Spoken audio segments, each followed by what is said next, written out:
रामकृष्ण वाचा भाव हा जीवाचा, आत्मा जो शिवाचा राम जप. या ओळीचा अर्थ तुम्हाला नक्कीच आवडेल. माऊली म्हणतात, जेव्हा तुमच्या जिभेवर सतत रामकृष्ण हरी हे नाव असेल आणि अंतकरणामध्ये ईश्वराबद्दल शुद्ध भाव असेल, तेव्हा एक चमत्कार घडतो.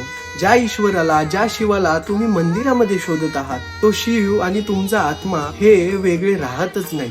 राम नामाचा जप करता करता तुमचा जीव हा थेट त्या शिवाला म्हणजेच परब्रह्माला जाऊन मिळतो. माऊली, तुम्हीच ते ईश्वराचे अंश आहात आणि हा साक्षात्कार नामस्मरणामुळेच तुम्हाला होतो. म्हणूनच बाहेर भटकणं थांबवा. राम नामाचा जप हा केवळ मंत्र नाहीये, तर तो स्वतःला ओळखण्याचा आणि स्वतःमधल्या ईश्वराला जागृत करण्याचा एकमेव मार्ग आहे. आजपासून आपण एक निर्धार घेऊया.